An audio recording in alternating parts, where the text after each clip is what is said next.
Find out whether or not the game, this FA Cup quarter-final, which was 1-1, will continue. John Barnes and Kevin Keegan are alongside me here pitchside. A very, very strange atmosphere now, of course, John, and we could just see, but couldn't we, Kevin, that the reaction of the players as they left the pitch when Howard Webb took them off. This is very, very serious indeed. It is, and we didn't actually see what actually happened, but you can see from the reaction of the players immediately, and the referee, and the urgency of the medical teams, that obviously something very serious has happened. Of course, you know, we can only just wait and see what happens. But just, you know, from the players' reactions on both sides, we know that unfortunately it seemed to be extremely serious. Nobody was around him, Kevin. It seemed No. from our point of view, he literally just collapsed. He just seemed to go down. Just looking at the players as they came off, who were closest to him, and went on to. I can't see any way that this game will be played, because certainly his teammates, Jermaine Defoe was distraught. Is the word? It's too light a word to use.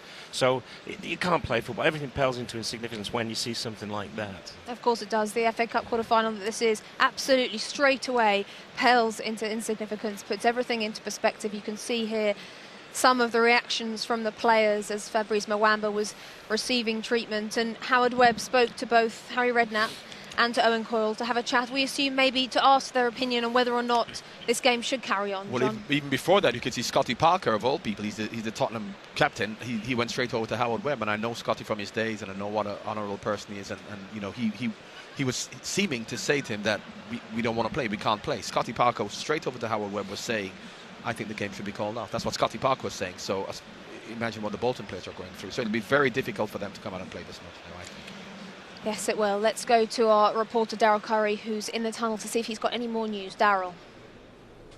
Rebecca, thank you. It's hard to find words down here in the tunnel area at the moment. As you can imagine, several of the players are still walking around in tears in all of their eyes. I was in the tunnel area when Fabrica Muamba came past me on the stretcher. They had used a defibrillator on him.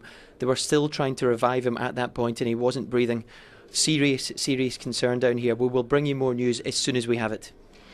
Daryl, thank you very much indeed. Well, Howard Webb is down there talking, I assume, to his two officials and to the fourth official as well, and to both sets of teams and both managers.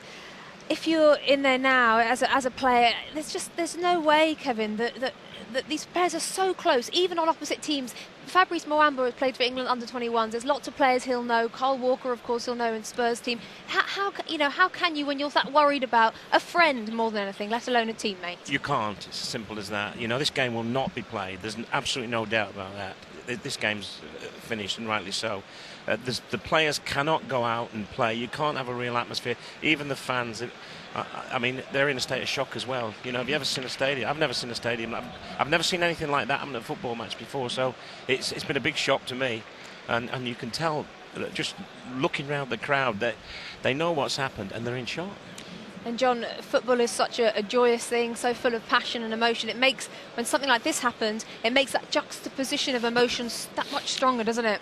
Well, you know, we've seen this in the past with lots of incidents, and when something as serious as this, and it clearly is very serious, this is when football really comes together, and fans, and sets of fans, and the Tottenham fans, the Bolton fans are actually making an announcement now, so it'll be interesting to see what they're saying, but nevertheless, I think this game would have to be abandoned. Yeah, we're just hearing, actually, I can actually hear from the tannoy, the announcer has said that this game has now been abandoned, and he's asked the fans to leave the ground. I'm also hearing that Fabrica Muamba is on his way to hospital as we speak, so if we get any more news at all, we'll absolutely bring it to you, of course. The right decision, Kevin. The only decision, and let's just hope and pray that the lad will come through this, and for all his family and that, you know, our hearts go out to them. Our thoughts are with his family. 100%. John. I mean, you know, as soon as it happened, we saw the serious nature of what was actually going on, and we saw the reaction from the players' faces. As much as I don't know Fabrica Muamba, you know, football is a family, and football brings everyone together. So, you know, as Kevin says, our thoughts are with them. So just to let you know that the game, just to reiterate once again, this game here at White Hart Lane has been abandoned, this FA Cup quarter-final here towards the end of the first half. If you're just tuning in, the Bolton midfielder Fabrica Muamba collapsed in the middle of the pitch. Nobody was around him. He was given some CPR on the pitch and electric shocks, and he's been stretchered off. He's now on his way to hospital. The fans here have been told that the game's been abandoned, but I have to say a lot of them are still here. They're chanting and singing his name. This is very much when football fans, all the rivalry, Kevin, goes out the window, and they very much unite, don't they? They certainly do. And, you know, football fans over the years have had stick and they deserve that. You know, football fans are a real... They're friends, really. You know, they're rivals for 90 minutes, but they're friends. But what they've seen here today, they're just like we are, hoping and praying that somehow, you know, a good end will come to this. Well, you know, football unites people. That's what football is. As much as you are a football fan before you're a Tottenham fan, before you're a Liverpool fan, before you're a Bolton fan. You're a football player before you're a Tottenham player, Liverpool player, and you have a respect for each other and you identify with each other. So obviously when things are going well, you can have banter, you can have camaraderie, you can have aggression. But when something as serious as this happens, that is when the whole family of football comes together. We're hearing that on the way to hospital, Fabrica Muamba is still getting CPR. So, of course, the ambulance services were doing absolutely everything they can. And the medical team from both the Tottenham and the Bolton bench, and in fact, every single ambulance member we saw around the pitch, straight on that pitch, because very quickly, Kevin, we knew it was serious. They assessed the situation absolutely spot on, straight on the pitch, both sets, plenty of people there to help him in his need. Yeah, they reacted fantastic, you know, and yeah, it's a sort of day you don't want to be part of, but when it happens and you see everyone respond the way they have, you know, your heart goes out. Yeah, it certainly left us all, I think, feeling really quite chilled. And actually, the fans are not going, John. I mean, they're all staying. I think everyone is just in a state of shock. People are on their phones trying to find out more information. People are waiting to see if they're going to get it. They're not going to get any more news here. They aren't. The fans aren't. You know, but I wouldn't say they're in shock, but, you know, you hang around to see if something's going to happen. So people are going to hang around. Of course, the Bolton fans will wait longer than the Tottenham fans. However, you know, it's just a somber atmosphere, and it's just forget about football, forget about the FA Cup. It's just a pity that something like this has happened. Yeah, of course it is. The Bolton fans there being applauded by the Tottenham fans. As we said, this is exactly when football unites. And once again, if you're tuning in, the FA Cup quarter-final between Tottenham and Bolton has been abandoned. It's been stopped, as you can maybe hear behind me. The Tottenham PA system, just to bring you, is just actually trying to get people out stand by stand at the moment, so not everyone rushes. Let's go to the tunnel and speak to Daryl Curry again. Daryl. Thanks, Rebecca. Yeah, I've spoken to Howard Webb, and he has spoken to all of the players and the officials as well, really, and nobody is in a fit state to continue this game today. He understands the emotions, the sensitivity of this issue as well, and he said there's just no way that any of those players could have continued this game today. He had to take the decision to cancel the game at this time, and we'll all completely respect that. Daryl, thank you very much indeed. Well, commentating on the game this afternoon for us has been Chris Waddle and John Champion, and they're up still in the gantry. It's over to you, John. Yes, Rebecca, and we are as stunned and upset as everyone else inside this ground. It was noticeable when the announcement was made that the game had been abandoned. There was not one dissenting voice. There was purely warm, sympathetic and sustained applause.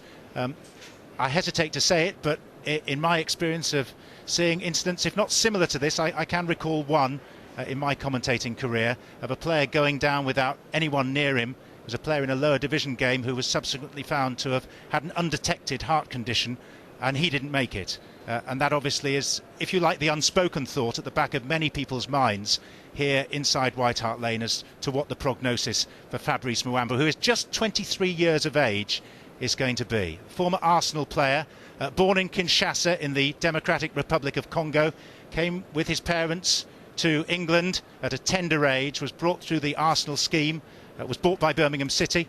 He's been for the last 4 seasons an integral part of the Bolton Wanderers midfield. He's been struggling to get a starting role of late. Today was his big return to the team, but that return has been sadly cut very, very short.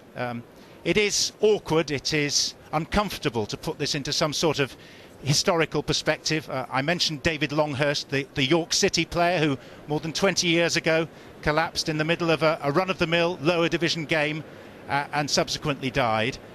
We also think of people like Mark Vivian Foe and more recently Phil O'Donnell, and we hope desperately that Fabrice Muamba's name is not going to be added to that awful list, but it is a possibility that is uppermost in the minds of many people here at the moment. And I think the very fact, Chris Waddle, that he went down without anyone near him and immediately was in very serious trouble was the first sign that this wasn't a run-of-the-mill incident in any sort of way at all.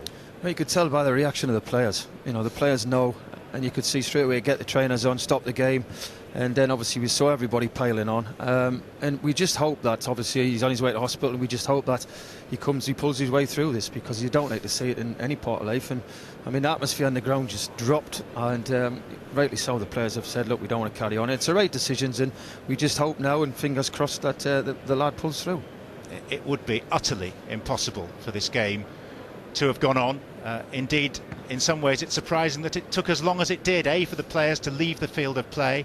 They waited whilst Muamba was still being treated on the pitch, and clearly was being given defibrillation, resuscitation, CPR, everything that they could possibly lay their hands on. They did, the medical staff, led by the Tottenham team doctor, Shahbaz Mughal, the physio, Jeff Scott, the staff from Bolton as well, led by their physiotherapist, Andy Mitchell. Every possible piece of equipment was on the pitch.